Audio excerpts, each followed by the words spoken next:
இன்றைக்கி நம்ம என்ன பார்க்க போகிறோம் என்றால் இந்த உறக்கம். இது ரொம்ப முக்கியமான டாபிக். உறக்கத்தை விட இந்த குரட்டை விடுறாங்க பாருங்கள், அந்த குரட்டை. இந்த குரட்டை எதனால் வருகிறது? அதாவது ஸ்னோரிங், ஆங்கிலத்தில் ஸ்னோரிங்னு சொல்லுவாங்க. அண்ட் மெடிக்கல் டேர்ம்ஸில் இது அப்ஸ்ட்ரக்டிவ் ஸ்லீப் ஆப்னியான்னு சொல்லுவாங்க. அப்ஸ்ட்ரக்டிவ் ஸ்லீப் ஆப்னியா, குரட்டை, தமிழில் குரட்டைன்னு சொல்லுவோம். சரி, இந்த குரட்டை நிறைய பேர், அதிகமான மக்கள் குரட்டை விடுகிறார்கள்.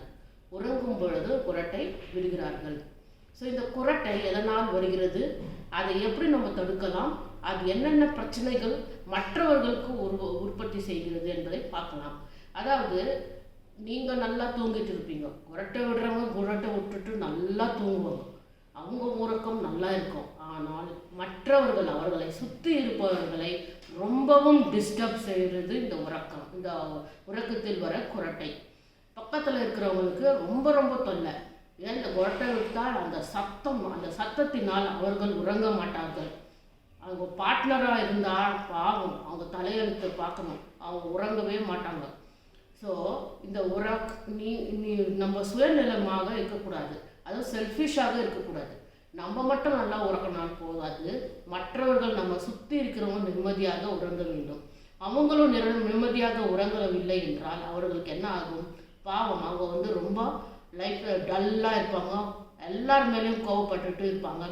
ஏன்னா தூக்கம் இல்லை நைட்டில். எதுக்கு தூக்கம் இல்லை இரவில்? அது தூக்கம் இல்லை என்றால் அது உங்களால் அவங்களுக்கு தொல்லை. அது குரட்டை விட்டுறதால சவுண்டு, அந்த சத்தத்தினால் அவங்களால தூங்க முடியறதில்லை. இது ரொம்ப ரொம்ப பெரிய யூனிவர்சல் ப்ராப்ளம் ஆகிருக்கிறது. அதாவது இந்த குரட்டை என்பது, அதாவது இந்த குரட்டை என்றால் அப்ஸ்ட்ரக்டிவ் ஸ்லீப் அப்னியா. ஸோ நம்ம என்ன பண்ணணும்னா, நம்ம மட்டும் நல்லா இருந்தால் போதாது, மற்றவர்களுக்கும் உணர்வுகளுக்கும் நம்ம மதிப்பு கொடுக்கணும். கொஞ்சம் பேர் பார்த்துருப்பீங்க, கொஞ்சம் மெதுவாக, அதாவது சாஃப்டாக ஃபஸ்ட்டு குரட்டை விடுவார்கள். பின்னர் அது டைம் போக போக அதிகமாக ஆகிவிடும். அது உறக்கமாக இருக்கும், அந்த மாதிரி சத்தத்தை கொடுப்பாங்க. அந்த சத்தத்தால் பாவம் பக்கத்தில் இருக்கிறவங்க டிஸ்டர்ப் ஆகிடுவாங்க, அவங்க தூங்கவே முடியாது. அதே மாதிரி கொஞ்சம் பேர் ரொம்ப அதிகமாக குரட்டை விடுவார்கள். அந்த குரட்டினால் அவங்களோட இயர் ட்ரம்ஸ் கூட அப்படியே வெடித்து வந்துடும் வெளியே, அந்த மாதிரி இருக்கும். பக்கத்தில் இருக்கிற அவங்க படுக்கிறது, அவங்க படுற அந்த நரக வேதனையை பார்த்தா நம்மளுக்கே பொறுக்காது, பாவம். அதனால் நம்ம அடுத்தவர்களுடைய உணர்வுகளுக்கு மரியாதை கொடுக்க வேண்டும்.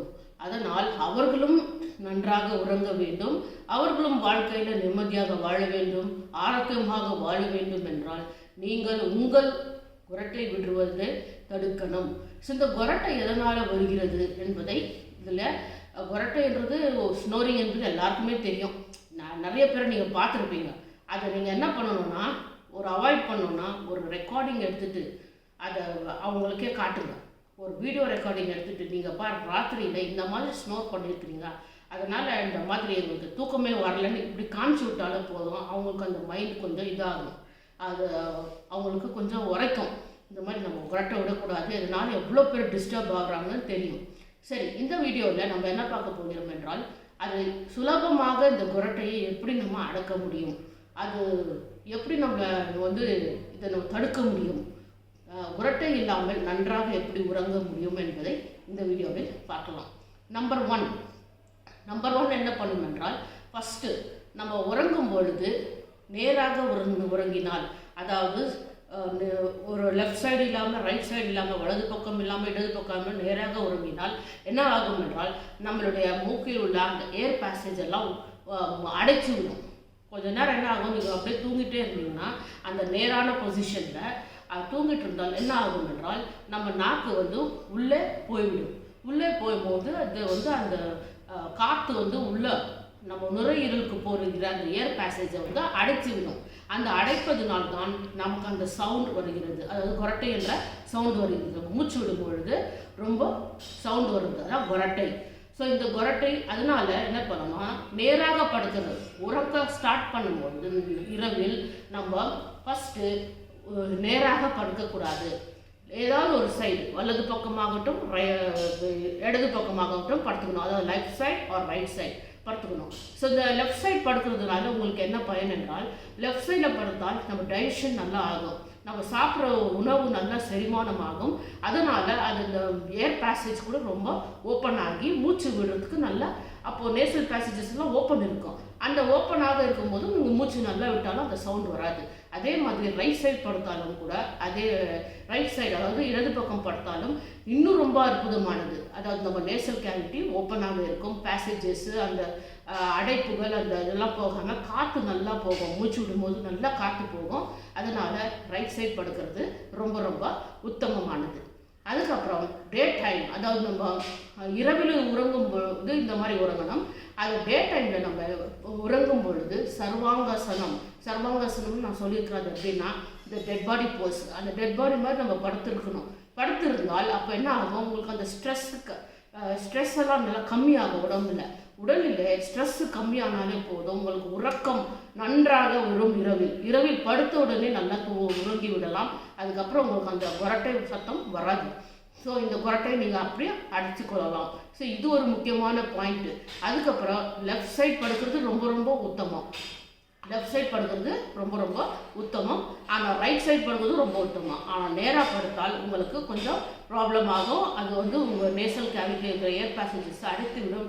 அதுக்கப்புறம் மூச்சு விடாமல் அந்த சவுண்ட் வரும். அதனால் இந்த நேராக படுக்கிறத அவாய்ட் பண்ணுங்கள். ரெண்டாவது பாயிண்ட் எப்படி படுக்கணும் என்றால் இதை இந்த அரோமேட்டிக் ஆயில்ஸ்ன்னு கிடைக்கும். இந்த அரோமேட்டிக் ஆயில்ஸ்னால் இந்த ரொம்ப வாசனை உள்ள எண்ணெய்கள். இந்த எண்ணெய்கள் என்னென்ன என்றால் லாவெண்டர் ஆயில் இல்லைன்னா யூக்கலிப்டஸ் ஆயில், அதாவது நீல்கிரிஸ் ஆயில்னு சொல்லுவாங்க. இந்த 2 ஆயில் இந்த மூக்கில் நம்ம உறங்கிறதுக்கு முன்னால் அது வாசனை நம்ம பிடிச்சிக்கணும். அந்த வாசனை நம்ம எடுத்தாலே போதும். அந்த வாசனை அந்த ஏர் பேசேஜஸில் இருக்கிற அந்த ஏர் கேவிட்டி எல்லாமே ஓப்பன் ஆகிடும். ஸோ நேசல் கேவிட்டிஸ் எல்லாம் ஓப்பன் ஆகிடுச்சுன்னா உங்களுக்கு உறக்கம் நன்றாக வரும். அண்ட் அருமையான வாசனை, அது ரொம்ப வாசனை கொடுக்கும். ஸோ இந்த நீங்கள் என்ன பண்ணணும், குளிக்கும் போது கூட இதை யூஸ் பண்ணிக்கலாம். அதாவது நீல்கிரிஸ் எண்ணெய் or eucalyptus oil or lavender ஆயிலுன்னு கிடைக்கிறது. ஸோ இந்த லாவெண்டர் ஆயிலும் 2 ட்ராப் எடுத்து உங்கள் இதில் போட்டுக்கலாம், தண்ணியில் போட்டு தண்ணியை ஊற்றிடலாம். ஸோ இந்த மாதிரி ஊற்றிட்டு வந்தாலே போதும். இல்லை என்றால் உறங்குவதற்கு முன்னால் அந்த வாசனை நம்ம மூக்கில் நம்ம எடுத்துட்டாலே போதும். அந்த நேசல் பேசேஜஸ் எல்லாம் ஓப்பன் ஆகிடும். ஏர் கேவிட்டிஸ் ஓப்பன் ஆனாலே நல்லா ஒரு இது போகும், காற்று உள்ளே போய் அது உங்களுக்கு அந்த மாதிரி ஒரு அற்புதமான ஒரு ப்ரீதிங் ரெஸ்பிரேஷன் இருக்கும். அதனால் உங்களுக்கு அந்த கொரட்டை வராது. நன்றாக உறங்கலாம். உறங்குவதற்கு ரொம்பவும் உதவியாகும். 3வது பாயிண்ட் உறங்கும் பொழுது அந்த லெஃப்ட் சைட் படுத்துக்கிறீங்கல்ல, லெஃப்ட் சைடை படுத்துக்கோங்க. வலது பக்கம் படுத்தாலும் ரொம்ப நல்லது, ரைட் சைட் படுத்தாலும் ரொம்ப நல்லது. ஸோ லெஃப்ட் சைடோ ரைட் சைடோ எதில் நீங்கள் படுத்தாலும் அந்த நேசல் கேவிட்டி இந்த ஏர் பேசேஜஸ் எல்லாம் ஓப்பன் ஆகும். அப்போ ஓப்பன் ஆகும் பொழுது காற்று நல்லா போகும். அதனால நீங்கள் என்ன பண்ணணும்னா இன்னும் அற்புதமாக படுக்கணும் என்றால் இந்த தலையணை அதாவது பில்லோஸ் யூஸ் பண்ணுறீங்களா, தலையணை கொஞ்சம் உயர்ந்த இருக்கணும். தலையை கொஞ்சம் தலைக்கு மேலே வைக்கணும். அது கொஞ்சம் கனமாக ரைஸ் இருக்கணும். ஹெட் ரைஸிங் பொசிஷனில் இருக்கணும். தலை மேலே இருக்கணும். கொஞ்சம் இது முகம் மட்டும் கொஞ்சம் கீழே பார்த்த மாதிரி இருக்கணும். அப்படி இருந்தால் இன்னும் அற்புதமானது. அப்படி தூங்கினால் அது இன்னும் அற்புதமானது. காற்று நல்லா போகும். இந்த ஏர் பேசேஜஸ் ஓப்பன் ஆகி இருக்கும். ஸோ இது மாதிரி ஆக்சிஜன் எல்லாம் உள்ளே போகும். ஸோ அதனால் நம்ம தலைக்கு மேலே அது ஹெட்டை கொஞ்சம் ரைஸ்ட் பில்லோஸு வைக்கணும். ஸோ இது ஒரு இம்பார்ட்டன்ட் பாயிண்ட்.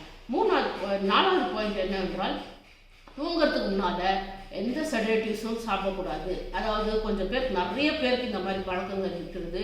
இப்போ இருக்கிற இந்த காலகட்டத்தில் எல்லோரும் தூக்கம் வராமல் தவிக்கிறாங்க.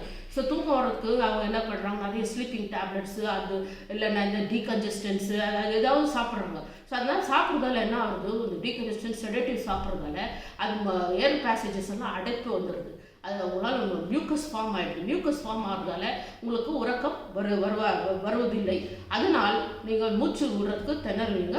அந்த மூச்சு திணறுந்தால அந்த அப்ஸ்ட்ரக்ஷன் வர்றதால தூங்கும் பொழுது அது சவுண்டு வருது. அந்த சவுண்டு அது ஒரு இது கொரட்டையாக வெளிப்படுத்துகிறது. இந்த கொரட்டை வந்தாலே பக்கத்தில் இருக்கிறவங்களுக்கு எல்லோருக்குமே ப்ராப்ளம் தான். அவங்க எல்லாம் நிம்மதியாக உறங்க வேண்டும் என்றால் நீங்கள் முதல் சவுண்ட் இல்லாமல் நிம்மதியாக படுக்க வேண்டும். உங்களை பார்த்து அவங்களும் தூங்கணும். ஸோ எல்லாருமே தூங்கணும். உங்களை மாதிரி நீங்கள் செல்ஃபிஷாக இருக்கக்கூடாது. நான் மட்டும் தூங்கினால் போதும் என்று இருக்கக்கூடாது. எல்லோரும் நன்றாக இருக்க வேண்டும் என்று நினைத்தால் இந்த செடேட்டிவ்ஸ் சாப்பிடாதீங்க. ஸோ இந்த நைட்டில் உறங்குவதற்கு முன்னால் எந்த செடேட்டிவ்ஸ் தூக்க மாத்திரைகள் எதுவுமே சாப்பிடக்கூடாது. டீகன்ஜஸ்டன்ஸ் இதெல்லாம் எதுவுமே சாப்பிடக்கூடாது. உங்களுக்கு தூக்கம் வரவில்லை என்றால் ஜஸ்ட் அந்த பிராணாயாமன்னு சொல்லியிருக்கோம்ல அந்த மாதிரி ஒரு எக்ஸசைஸ், அதாவது ப்ரீதிங் எக்ஸசைஸ் பண்ணலாம்.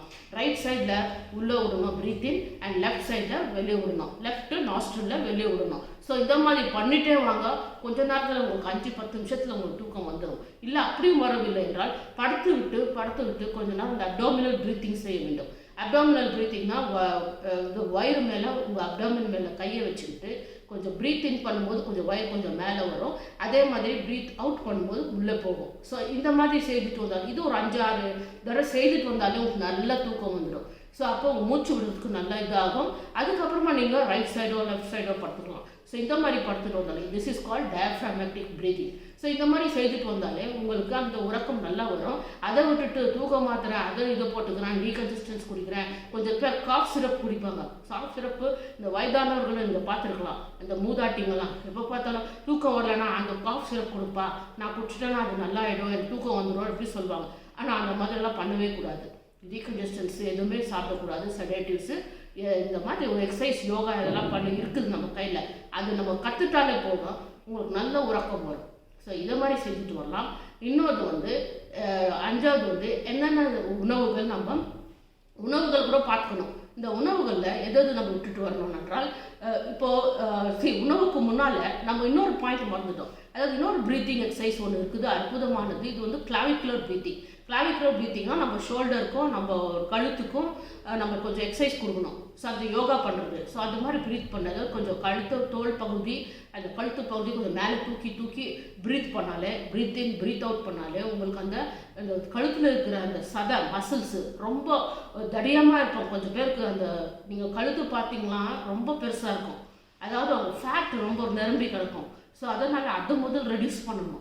அதை ரெடியூஸ் பண்ணாலே உங்கள் மூச்சு விடுறதுக்கு ரொம்ப ஈஸியாகும். ஸோ நல்லா இந்த மூக்கில் எக்ஸசைஸ் செய்யணும், நேசல் பேசேஜஸை நல்லா கிளியராக வச்சுக்கணும். அதை நல்லா கிளியராக வைக்கணும்னா அந்த ப்ரீத்திங் எக்ஸசைஸ் பண்ணணும். அதே மாதிரி நெக் மசில்ஸை நம்ம கொஞ்சம் கம்மி பண்ணணும் என்றால் அதை நம்ம நெக்கு ஸ்ட்ரெச்சிங் எக்ஸசைசஸ்ன்னு வருது, அதை மாதிரி செஞ்சுட்டு பார்க்கணும். இல்லை கொஞ்சம் பேருக்கு என்ன ஆகும் என்றால் இந்த சர்வைக்கல் ஸ்பாண்டிலோசிஸ் இருக்கும். அந்த மாதிரி இருக்கிறவங்க கொஞ்சம் கழுத்தில் படுக்கும் பொழுது ஒரு டவல் மட்டும் மடித்து படுத்து வந்தாலே போதும், அதை எப்படியாவது மேனேஜ் பண்ணிக்கலாம் அந்த சர்வைக்கல் ஸ்பாண்டிலோசிஸை. ஸோ இந்த மாதிரி நெக் ஸ்ட்ரெச்சிங் எக்ஸசைஸ் பண்ணணும், கிளாவிகுலர் ப்ரீத்திங் எக்ஸசைசஸ் பண்ணுங்கள். அதுக்கப்புறம் இந்த ஷோல்டரை லிஃப்ட் பண்ணுற மாதிரி எக்ஸசைஸ் பண்ணால் ப்ரீத் இன் ப்ரீத் அவுட் பண்ணிகிட்டே வாங்க. அந்த மாதிரி பண்ணாலே உங்களுக்கு அந்த மசில்ஸ் எல்லாம் கம்மியாகும். கழுத்தில் இருக்கிற மசில்ஸ் எல்லாம் கம்மியானாலே உங்களுக்கு ப்ரீத்திங் ஈஸி ஆகும். ஸோ இந்த மூக்கில் போகிற காற்று நல்லா போகும், நல்ல ப்ரீத்திங்க்கு எந்த ப்ராப்ளமும் வராது. இல்லைன்னா ஒரு மாதிரி சவுண்ட் வந்துகிட்டே இருக்கும், அதுதான் குரட்டை. ஸோ இந்த அப்ஸ்ட்ரக்ஷன் இருக்கிறதால பல பேருக்கு ரொம்ப ப்ராப்ளம் ஆகுது. ஸோ இல்லை என்றால் இன்னொரு எக்ஸசைஸ் செய்யலாம், அதாவது சிங்க முத்ரான்னு சொல்லுவாங்க. சிங்க முத்ரானா வாயை திறந்து விட்டுட்டு நாக்கை வெளியே விட்டுடணும், நாக்கை வெளியே விட்டுட்டு மூச்சு விடணும். Breath in breathe out, breath in breathe out இப்படி செய்தாலே போதும். அந்த நல்ல காற்று போகிறதுக்கு இந்த தொண்டையில் அடைச்சிட்டு இருக்கிற அந்த மியூக்கஸ்ஸு அந்த சளி ஏதாவது இருந்தாலும் அடைக்கிறதெல்லாம் வெளியே வந்துடும். இந்த சிங்க முத்ரா ரொம்ப ரொம்ப நல்லது, இதை செஞ்சுட்டு பாருங்கள். அதாவது சிங்கம் மாதிரி ஒரு பொசிஷனில் சிங்கம் போஸ்ன்னு சொல்லுவாங்க, அது சிங்க முத்ரா. இந்த சிங்க முத்ரா செய்துட்டு வந்தாலே போதும் உங்களுக்கு அந்த தொண்டையில் இருக்கிற அடைப்பெல்லாம் கம்மியாகும். லாஸ்ட் பாயிண்ட் ரொம்ப ரொம்ப இம்பார்ட்டன்ட் என்னன்னா வெயிட் லாஸ். நீங்கள் வெயிட்டாக இருக்கிறவங்கள பார்த்தவங்க தான் நிறைய பேர் கொரட்டை விடுவாங்க. நிறைய வெயிட் இந்த கொரட்டை விடுறவங்களெல்லாம் பார்த்தீங்கன்னா அவங்களுக்கு இடம் ரொம்ப ஜாஸ்தியாக இருக்கும். ஸோ ரொம்ப பார்க்குறதுக்கு ரொம்ப ஒபீஸாக இருப்பாங்க. அந்த மாதிரி இருக்கிறவங்க தான் ரொம்ப கொரட்டை விடுவாங்க. ஏன்னா மூச்சுக்கு அவங்களுக்கு அந்த மசில்ஸ் எல்லாம் ரொம்ப ஓவராக க்ரோத் ஆகிருக்கும். அந்த ஓவராக க்ரோத் ஆகவே கழுத்தெல்லாம் கொஞ்சம் சதப்பிடிப்பாக இருக்கிறதால தான் அந்த மாதிரி அந்த டீகன்ஜெஸ்டன்ஸு இதெல்லாம் எடுத்தாலும் பரவாயில்ல, அது ஏதாவது சாப்பிட்டா இந்த இடம்லாம் கொஞ்சம் கம்மியாகும். இந்த நெக் மசில்ஸ் எல்லாம் கொஞ்சம் கம்மியானால்தான் உங்களுக்கு ப்ரீத்திங் ப்ராப்ளம் எதுவும் வராது. இந்த மாதிரி குரட்டை வரத்துக்கு இதுவும் முக்கியமான காரணம் வெயிட் லாஸ். இந்த வெயிட்டை ரொம்ப கம்மி பண்ணிக்கணும். எவ்வளோ வெயிட் இருக்கணுமோ அது மட்டும்தான் இருக்கணும், அதை விட்டுட்டு ஓவராக வெயிட் இருக்கக்கூடாது. ஸோ நான் அதுக்கு என்ன பண்ணணும், 4 முறை சாப்பிட்ணும், பசி எடுத்தால் மட்டும்தான் சாப்பிட்ணும், அப்புறம் கொஞ்சம் கொஞ்சமாக சாப்பிடணும். இந்த மாதிரி பண்ணி நீங்கள் வெயிட் லாஸும் பண்ணிக்கணும். அதுக்கப்புறம் தண்ணி நிறைய குடிக்கணும், இந்த மாதிரி செய்துட்டு வரணும். அதுக்கப்புறம் இதே மாதிரி கொஞ்சம் டீகன்ஜஸ்டன்ஸுன்னு சொல்கிறதுக்கு நீங்கள் டீகன்ஜஸ்டன்ஸுன்னு சொன்னாலே போதும், எல்லாம் போயிட்டு மருந்து வாங்கி சாப்பிட்றீங்க, அதெல்லாம் பண்ணக்கூடாது. இது 6வது பாயிண்ட்டு. மருந்தெல்லாம் வாங்க தேவையில்லை, இல்லை சிறப்புங்கள் வாங்க தேவையில்லை. அதாவது நம்ம மியூக்கஸ் ப்ரொடியூசிங் ஃபுட்ஸ் எது என்றால் இந்த டைரி ப்ராடக்ட்ஸு, இந்த ஐஸ்கிரீமு, இந்த ப்ரெட்டு, பன்னு, இதெல்லாம் நிறைய சாப்பிட்றவங்க இருக்கும். பேஸ்ட்ரிஸ் சாப்பிட்றவங்க, கேக் சாப்பிட்றவங்க, இவங்களுக்கெல்லாம் பார்த்தீங்கன்னா கொஞ்சம் மூச்சு ப்ராப்ளம் வந்துட்டே இருக்கும், ப்ரீத்திங் ப்ராப்ளம்ஸ் இருக்கும். அவங்க உறங்கும் பொழுது குரட்டை வரும். ஸோ அதனால் இந்த மாதிரி ஃபுட்ஸை நீங்கள் அவாய்ட் பண்ணணும். அது cheese, soya foods, sugary foods, அதாவது ரொம்ப சுகர் போட்ட சாப்பாடு, இந்த ஏதாவது ஒரு ஸ்வீட்ஸு, அந்த மாதிரிலாம் அவாய்ட் பண்ணணும். இது அவாய்ட் பண்ணாலே அப்புறம் package foods, package and processed foods. இல்லை நிறைய பேர் இந்த ஃபாரின் கண்ட்ரிக்கெல்லாம் போகிறாங்க, அமெரிக்காக்கெல்லாம் போகிறாங்க. அவங்க என்ன பண்ணுறாங்க, சாப்பிட்றதுக்கு ரெடியாக கிடைக்குது, எது கிடைக்குதோ அதை சாப்பிட்ருவாங்க. அதை ப்ராசஸ்டு இந்த பேக்கேஜ் ஃபுட்ஸ் இதெல்லாம் சாப்பிட்றாங்க. இதனால என்னன்னா நிறைய இந்த மாதிரி மியூக்கஸ் நிறைய ஃபார்ம் ஆகும். சளி பாஸ் ஆனாலே போதும் உங்களுக்கு அந்த கன்ஜஷன் நிறைய டெவலப் ஆகும். நெக்கில் கன்ஜஷன் டெவலப் ஆனால் அந்த மியூக்கஸ் போய் மூக்கில் போய் அடைச்சி அதுக்கப்புறமா அது நைட்டில் நீங்கள் தூங்கும் பொழுது அது உங்களுக்கு ப்ரீத்திங் ப்ராப்ளம்ஸ் கொடுக்கும். ஆனால் உங்களுக்கு ஒன்றும் தெரியாது, ஆனால் நீங்கள் நல்லா தூங்கிட்டு இருப்பீங்க, ஆனால் ரொம்ப சவுண்டு வரும். அந்த சவுண்டு தான் குரட்டை. ஸோ அதனால் இந்த குரட்டை அவாய்ட் பண்ணணும்னா இந்த மாதிரி ஃபுட்ஸ் எல்லாம் அவாய்ட் பண்ணணும். Even soya foods also can cause இது அப்ஸ்ட்ரக்டிவ் ஸ்லீப் ஆப்னியா. ஸோ அதனால் இதை கூட நம்ம அவாய்ட் பண்ணணும். நெக்ஸ்ட்டு என்னென்ன ஃபுட்ஸ் நம்ம சாப்பிடணும், என்ன மாதிரி ஃபுட்ஸ் சாப்பிடணும்னா ரொம்ப vegetarian foods or sattvic foods சாப்பிட்றது ரொம்ப நல்லது தான். ஈவன் நான் வெஜிடேரியன் சாப்பிடலாம், பட் நான் வெஜிடேரியன் கொஞ்சம் கம்மி பண்ணிக்கிறது நல்லது. ஃபேட் ப்ரொடியூசிங் ஃபுட்ஸ் எல்லாம் கம்மி பண்ணணும். அப்புறம் அந்த எண்ணெய் ஐட்டம்ஸ் எல்லாம் கம்மி பண்ணணும். இந்த எண்ணெயெல்லாம் சாப்பிட்டாலே கொஞ்சம் டீகன்ஜஷன் ஜாஸ்தியாகும். அதனால் கொஞ்சம் இந்த மாதிரி ஃபேட் ரிச் ஃபுட்ஸை கம்மி பண்ணிக்கிறது நல்லது. நிறைய இந்த மாதிரி ஆல்மண்ட்ஸு, லென்டில்ஸு, சீட்ஸ் வகைகள், இந்த எள்ளு, இந்த பருப்பு வகைகள், இதெல்லாம் நிறைய சாப்பிட்றது ரொம்ப நல்லது. நவதானியம், சிறுதானியம், இதெல்லாம் சாப்பிட்றது ரொம்ப ரொம்ப நல்லது. ஸோ இதெல்லாம் சாப்பிட்டு வந்தாலே உங்களுக்கு அந்த ஹெல்த்தும் நல்லாயிருக்கும். Plus protein rich food digestion நல்லா ஆனாலே போதும்.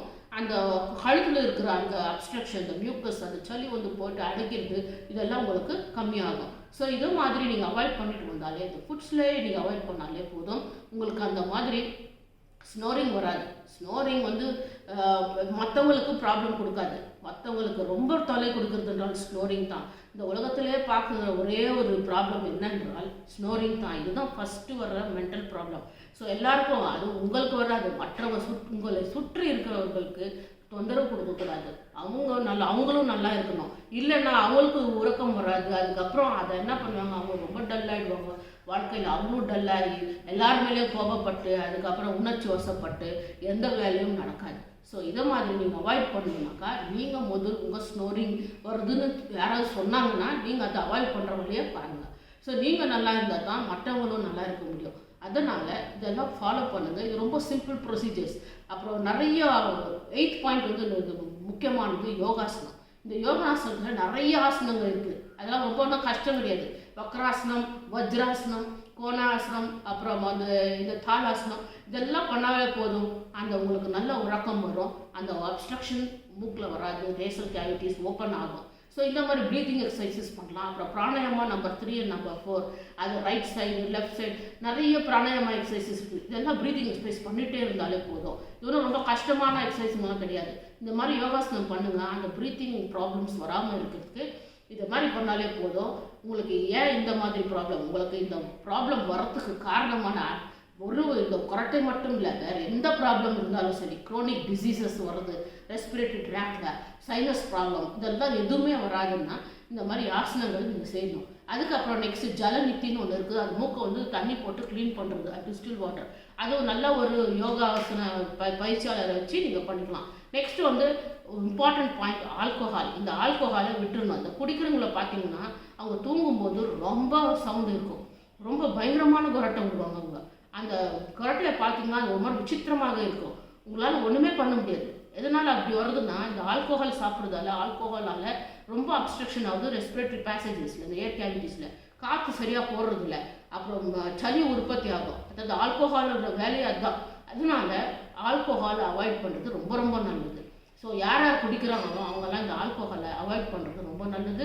இந்த குரட்டை சத்தம் அப்போ தான் வர்றது, அவங்களும் நல்லா உறங்கலாம். இல்லைன்னா அவங்களுக்கு ஒரு மாதிரி சவுண்ட், அந்த பக்கத்திலே படுக்க முடியாது. முதலே ஆல்கோஹால் குடித்தவங்களுக்கு வாசனையாக இருக்கும். அதை வேறு அந்த ஸ்மெல்லை தாங்க முடியலன்னா இன்னும் வேறு அந்த சவுண்டு வேறு. இந்த சவுண்டால் எல்லாரும் டிஸ்டர்ப் ஆகிறாங்க. ஸோ அதனால் இந்த குடிகாரங்களை முதல்ல இந்த ஆல்கோஹாலை விட்டுவிடுறது நல்லது. ஸோ அவங்களுக்கு நீங்கள் எதாவது பண்ணி அந்த ஆல்கோஹாலை சாப்பிட விடாமல் பண்ணணும். ஸோ இது ஒரு முக்கியமான பாயிண்ட். ஸோ இதெல்லாம் நீங்கள் ஃபாலோ பண்ணிங்கன்னா உங்களுடைய வாழ்க்கை ஒரு நல்ல அற்புதமான ஒரு ஆரோக்கியமான வாழ்க்கையாக இருக்கலாம், நன்றாக உறங்கலாம். ஸோ உறக்கம் என்பது ரொம்ப முக்கியம். அது எப்படி தூங்குவது என்பது அதில் ஒரு நல்ல ஒரு பயிற்சியாக இருக்கும். ஸோ இந்த உறக்கம் என்பது ரொம்ப ரொம்ப முக்கியம். உலகத்தில் உறக்கமே இல்லைன்னா யாருமே பிழைக்க முடியாது. ஸோ அதனால் ஒரு நிம்மதியான ஒரு 8 மணி நேரம் 6 மணி நேரம் இல்லை போனால் போதும், ஒரு 4 மணி நேரம் நல்லா நிம்மதியாக தூங்கணும் என்றால் இந்த மாதிரி சவுண்டெல்லாம் வராமல் நல்லா தூங்கணும். அப்படி இருக்கணும் என்றால் பக்கத்தில் இருக்கிறவங்க கொரட்டை விடக்கூடாது. ஸோ இந்த கொரட்டைன்றதை எப்படி அவாய்ட் பண்ணணும் என்றால் இந்த மாதிரி சொல்லியிருக்கிற மேலே இருக்கிற சிம்பிள் பாயிண்ட்ஸ் நீங்கள் ஃபாலோ பண்ணாலே போதும், உங்களுக்கு எந்த ஒரு உறக்கம் நல்லாவும் வரும், கொரட்டையும் வராது. ஸோ இந்த மாதிரி செய்துட்டு பாருங்கள், நீங்கள் ஆரோக்கியமாக வாழலாம். நன்றி, வணக்கம்.